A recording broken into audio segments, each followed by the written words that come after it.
I thought it was just another family dinner. The kind that looks harmless from the outside, suburban quiet, grandchildren laughing, plates passed around like nothing in the world was wrong. I had come straight from a medical appointment that afternoon, papers folded in my jacket pocket, proof that something inside me had changed. Serious, yes, but manageable. I assumed it mattered. I assumed I still did. I didn't know that while I was clearing dishes and slipping cash onto the counter like I always did, my son and his wife had already decided I was a problem to be removed. I didn't know that by the time I lay down in the small room they assigned me, my place in that house, and in their lives, was already over. I learned the truth by accident, standing in a dark hallway, listening to people I loved agree that I shouldn't be there anymore. Not because I'd done something wrong, but because I was inconvenient. Because I was sick. Because they were afraid of what I represented. What followed wasn't an argument. It was something colder than that. A quiet expulsion. And in that silence I finally understood how disposable I had become, and how dangerous it was that they never really knew who I was or what I had. If you've ever felt pushed out by the people you sacrificed for, stay with me. And before I continue, I ask you, man to man, to subscribe to this channel and share your own story in the comments. Not for numbers. For connection. Because stories like ours are too often carried alone, and no one should have to do that in silence. The house looked the same as it always had when I pulled into the driveway that evening. Neatly trimmed lawn. Porch light already on, even though the sun hadn't fully set yet. A place designed to suggest order, stability, family. I remember thinking as I shut off the engine, that I was tired in a way sleep wouldn't fix. The kind of tired that comes from doctors' offices and measured voices, from sitting still while someone explains your own body to you like a chart. Earlier that afternoon, I'd sat across from a specialist and listened carefully as he outlined my condition. Serious, yes, but contained. Manageable. Words like treatment plan and long-term outlook were used with caution but not fear. I left with printed results folded neatly into my jacket, not because I intended to share them at dinner, but because I hadn't yet decided who deserved to know how fragile things really were. They already knew the basics.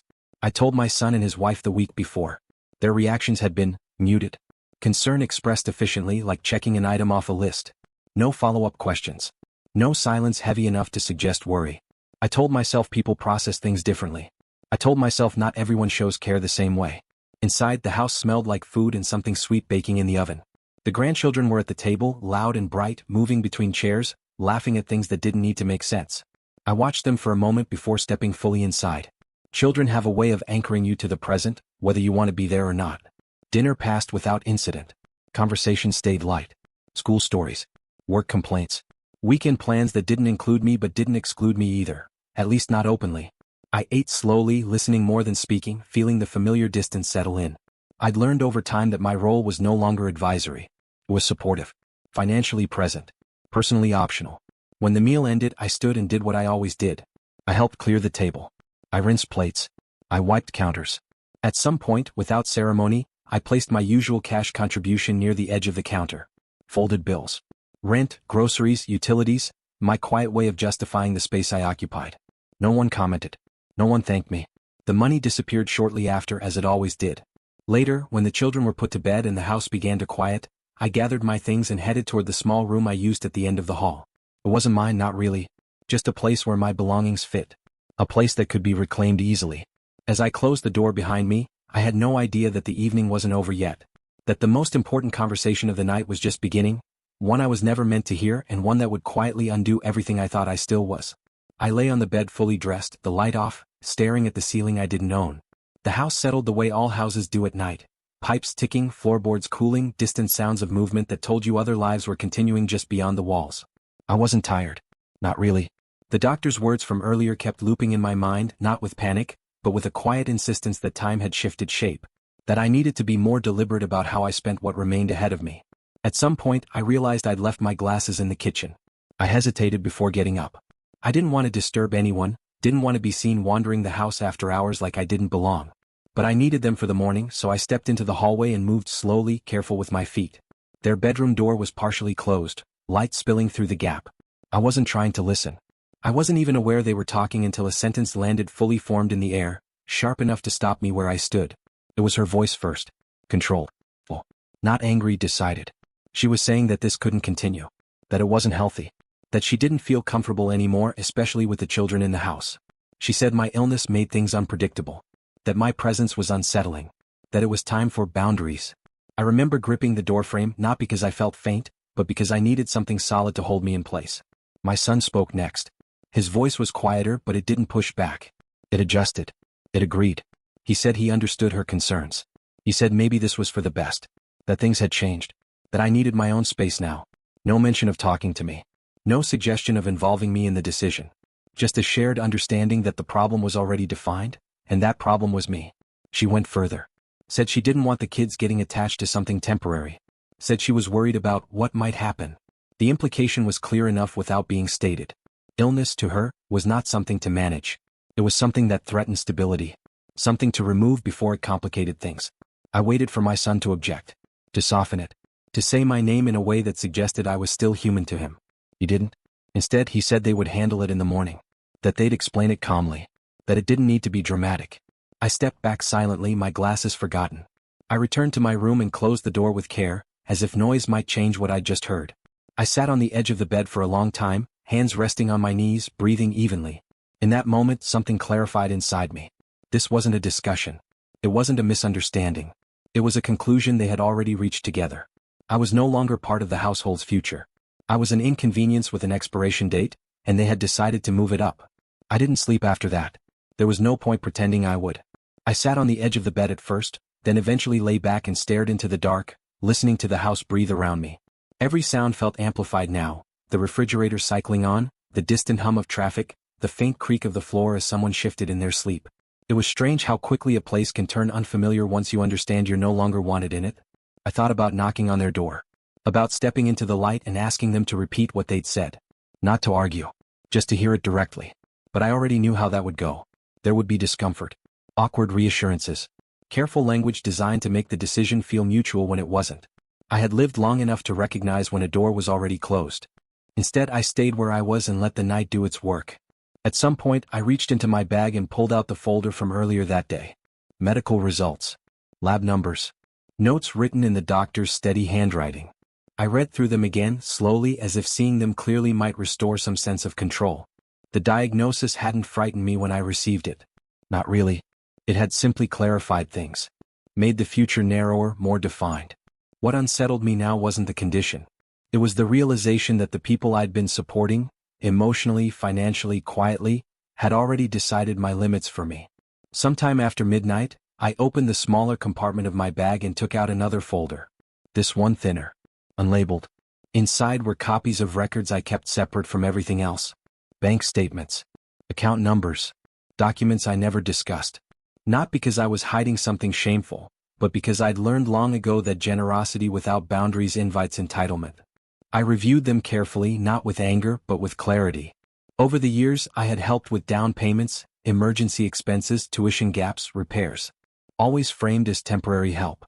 Always received as something expected. The monthly contributions I made now were only the most visible part of a much larger pattern. As the hours passed, something shifted inside me, not bitterness, not grief, but resolve. The kind that settles quietly once denial is no longer useful. By the time the sky outside began to lighten, I had already made my decision.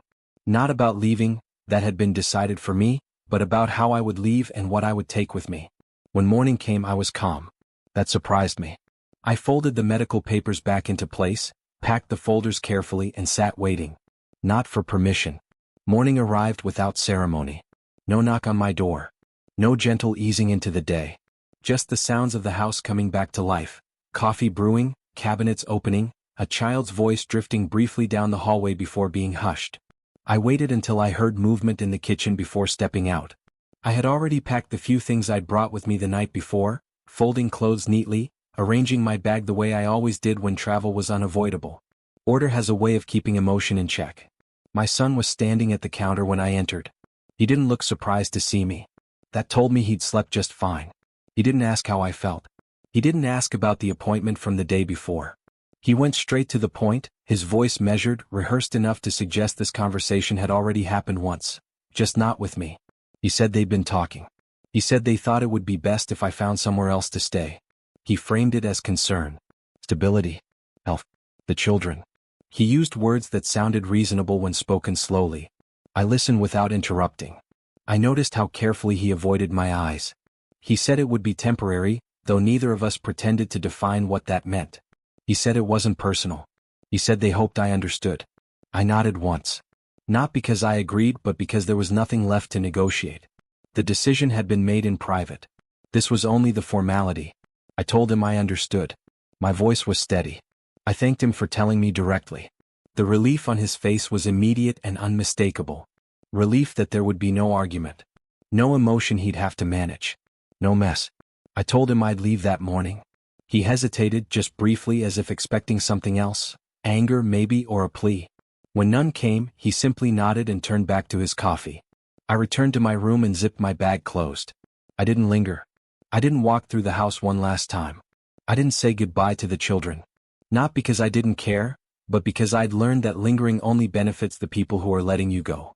When I stepped outside, the air felt sharper, cleaner. I placed my bag in the car, then went back inside once more, not to speak but to leave the envelope on the counter. The same amount I always contributed. Folded. Exact. Old habits die hard. I drove for a while without a destination. Just followed familiar roads until they stopped feeling familiar. The house disappeared behind me quickly, but the realization followed more slowly, settling into my chest mile by mile. There was a strange freedom in having nowhere I was expected to be. I pulled into a quiet parking lot not far from the river and shut off the engine. Sat there with my hands on the wheel, listening to it tick as it cooled. This was usually the moment when emotion arrived, when anger surged or grief demanded attention. It never did. What I felt instead was distance. Clean, sharp distance. I thought about everything I hadn't said that morning. About the way my son had spoken as if this were a mutual decision, as if my agreement had always been assumed.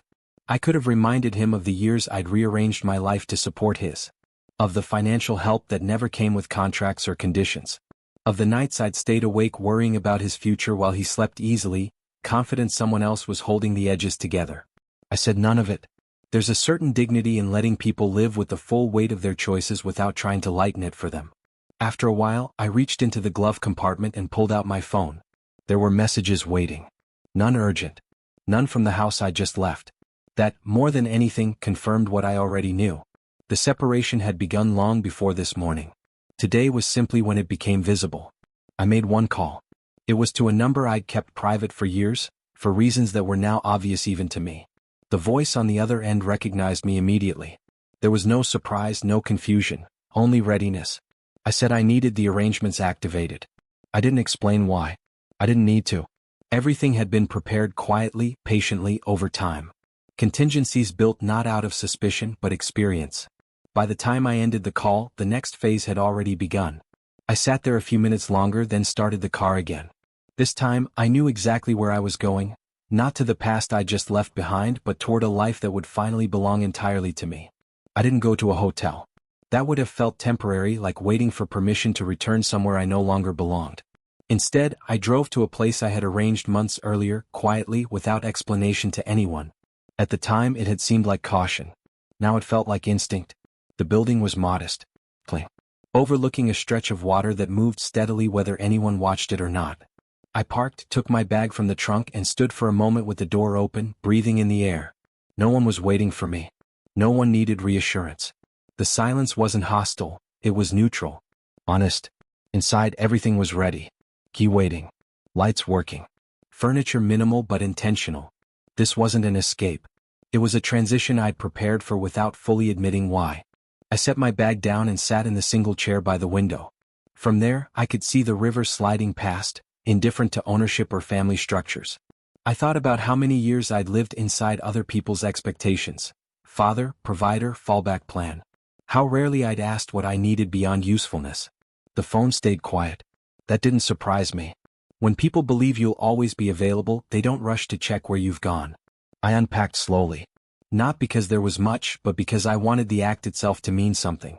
Each item placed deliberately. Each drawer closed with finality. I wasn't hiding anymore. I was settling. Later that afternoon, I sat at the small desk and opened my laptop. Secure connections. Accounts I hadn't touched in years except to monitor.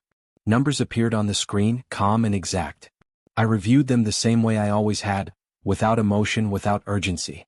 What I saw confirmed what I already knew. I had never been dependent on that household. They had been dependent on the version of me that stayed quiet. I closed the laptop and leaned back, feeling something unfamiliar settle into place. Not revenge. Not triumph. Autonomy. That night, as the light outside faded and the river darkened, I slept deeply for the first time in weeks. Not because everything was resolved, but because for the first time, nothing was being taken from me without my consent. The first full day on my own passed without interruption. Morning light filled the apartment early, reflecting off the water outside and settling gently across the walls. I made coffee and drank it slowly, standing by the window watching people cross the bridge in the distance, each of them headed somewhere specific, certain of where they belonged. I didn't check my phone until late morning. When I did, there were still no messages from my son. None from his wife. No confusion. No concern. No follow-up questions. That told me more than any confrontation ever could. People who believe they've made a clean decision don't look back right away. I spent the afternoon handling practical matters. Forwarding mail. Updating addresses. Quiet, administrative steps that turn intention into reality. Each confirmation email felt like a small door closing behind me, not slammed, not locked, just gently shut. In the early evening I finally heard from them. Not a call. A short message. Polite. Controlled. Asking if I had settled somewhere okay. No invitation to talk. No acknowledgement of how abruptly things had ended. Just a check-in designed to confirm I wasn't a problem anymore. I didn't respond immediately. Instead, I sat at the desk and opened the folder I'd carried with me for years, the one that had never been shared. Inside were records of accounts established long before anyone imagined they might need them. Investments grown patiently, deliberately, out of sight. Assets structured to remain exactly where I wanted them, untouched by obligation or assumption. I reviewed everything one last time. Not because I doubted it, but because closure for me has always come from certainty. When I was finished, I made the necessary calls. Instructions given. Access restricted. Automatic transfers halted. Contributions that had quietly supported a lifestyle no longer my responsibility were ended with the same calm efficiency with which they'd begun. There was no announcement. No warning. Just silence settling into the spaces I used to fill. Only then did I reply to the message. One sentence. Neutral. I said I was fine and wished them well. That was all. As night came on and the lights reflected in the water outside, I felt something else begin to surface. Not satisfaction, not bitterness, but inevitability. They had made a choice based on who they thought I was. Soon enough, they would learn who I actually was, and what it meant to remove me completely. It took 3 days before the absence registered as a problem. At first, there was only quiet, on both sides. I imagined they told themselves I needed time, that this was an adjustment, that I would resurface the way I always had. People who are used to your reliability mistake silence for patience. The first sign came through an automated notification. A payment that didn't arrive. Nothing dramatic. No warning message. Just a routine transfer that had been part of their monthly rhythm for years, now simply missing. I pictured the moment it was noticed. Not immediately, but after groceries were rung up or a bill was checked twice. The brief confusion. The assumption of a banking error.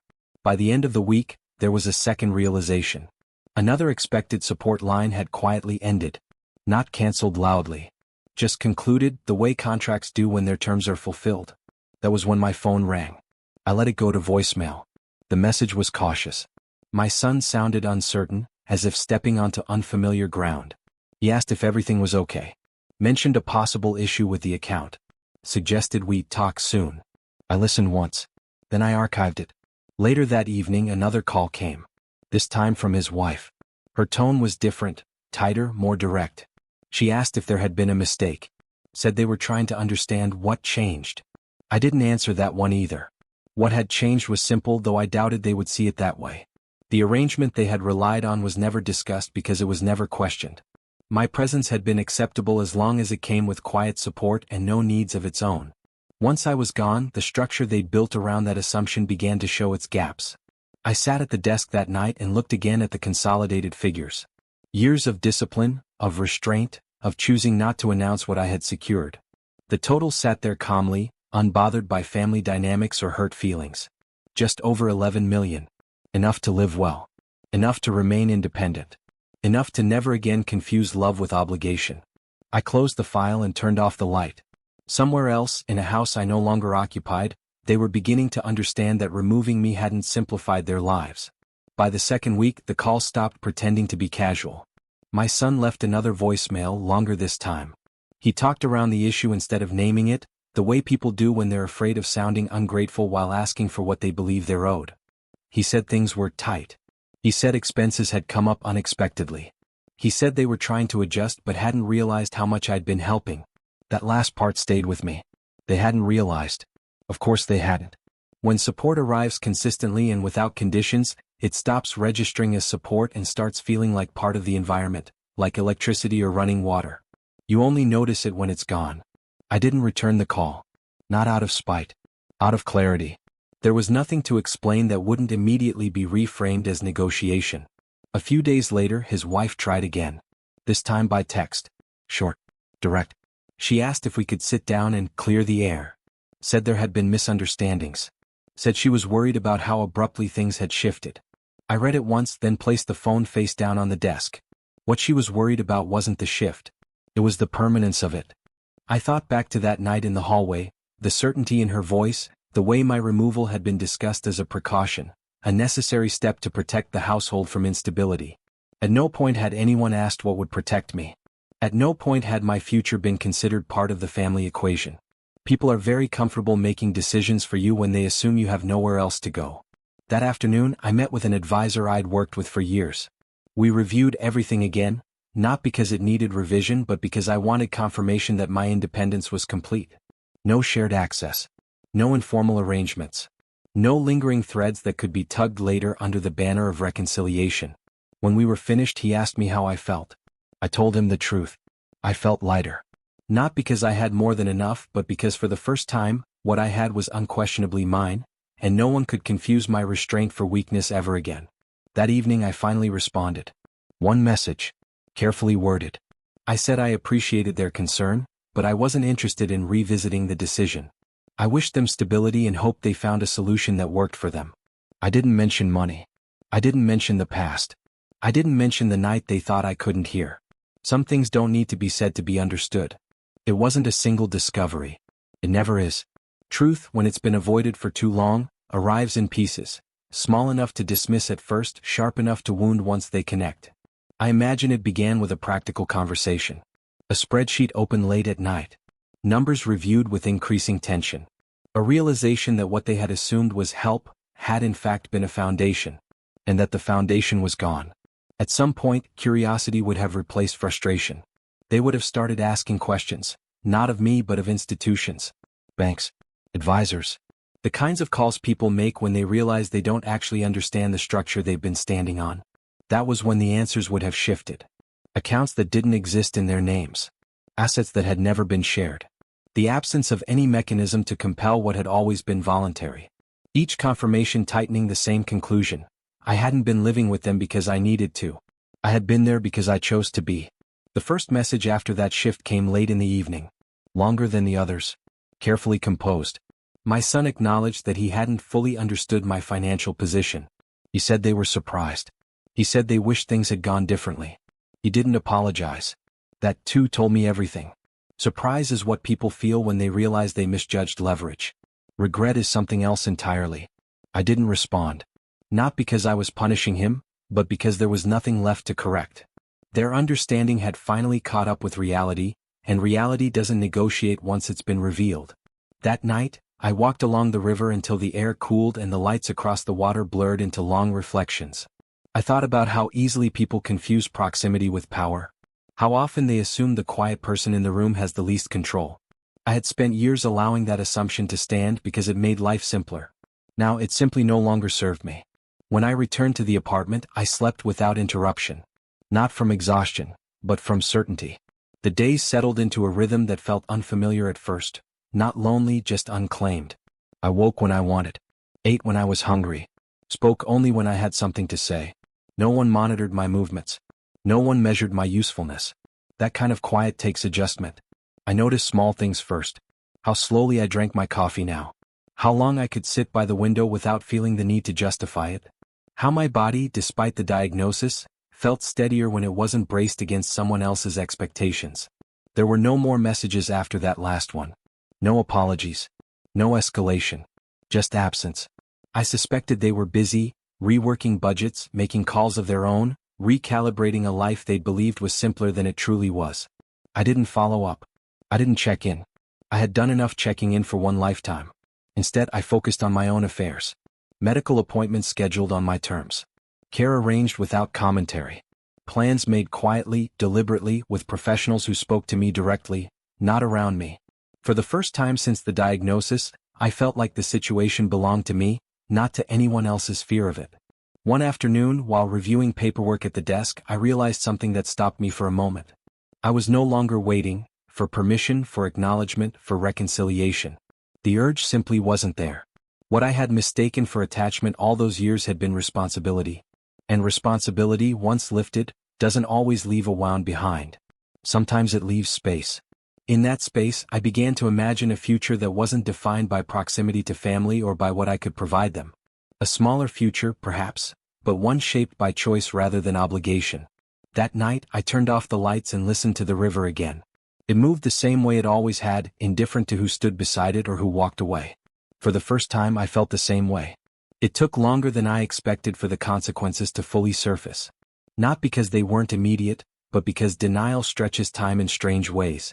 People can live inside it longer than they think, convincing themselves that discomfort is temporary, that solutions will appear if they wait long enough. I imagine that's what they did at first. Tried to adjust. Cut back where they could without admitting why. Told themselves this was a rough patch, not a recalibration.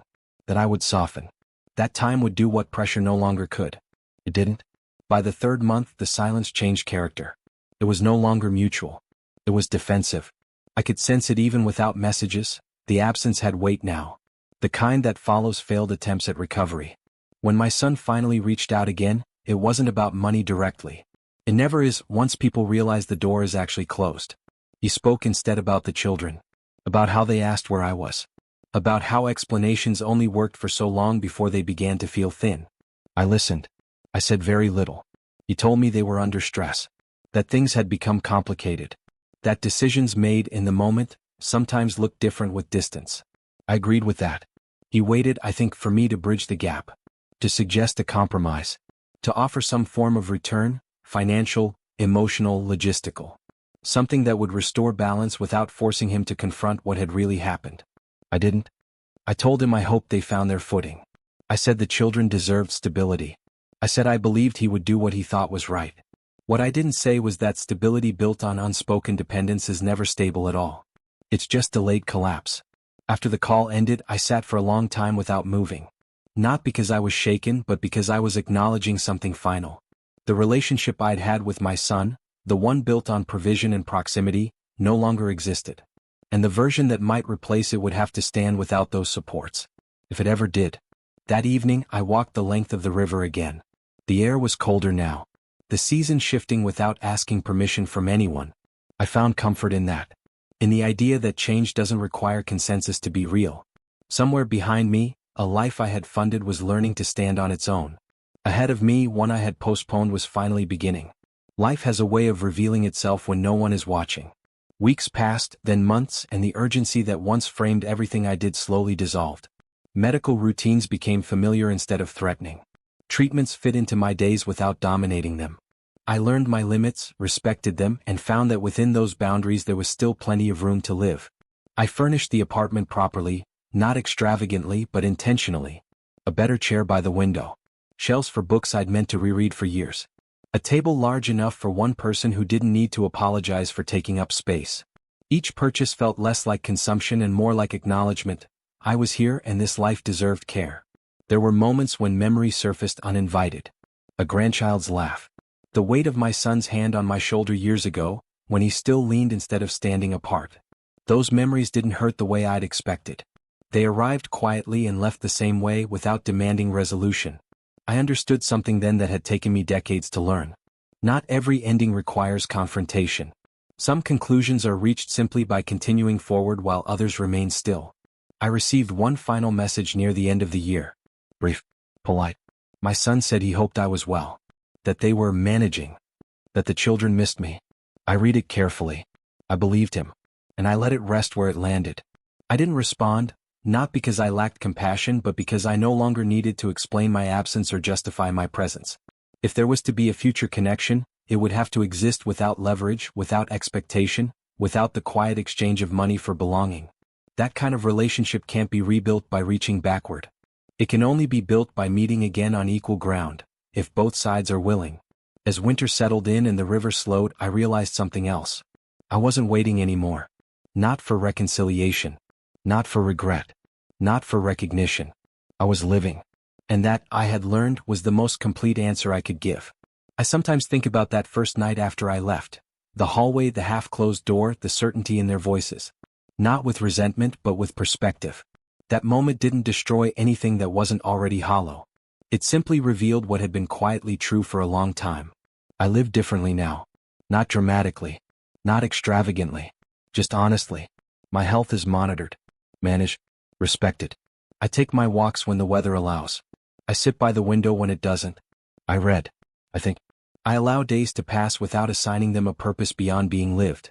The future is smaller than I once imagined, but it's cleaner, free of assumptions, free of silent debts. The money is secure. All of it. Consolidated, protected, directed where it will eventually do some good, carefully, deliberately, without spectacle. What remains of my estate will not reward entitlement or proximity. It will reflect intention. That decision brings me peace. As for my family, I hold no illusions and no grudges. They made a choice based on convenience and fear, and I accepted it without resistance. That acceptance was not weakness. It was finality. I still think of the children. I hope they grow up understanding that love is not something you extract from others by pressure or silence. I hope they learn that dignity doesn't announce itself. It simply walks away when it's no longer welcome. If one day they reach out again, it will be different. It will have to be. No negotiations. No expectations. Just two adults deciding whether there is something new worth building where something old once stood. Until then, I am exactly where I need to be. Not discarded. Not bitter. Not alone in the way that matters. I lost a place at a table, but I gained my life back.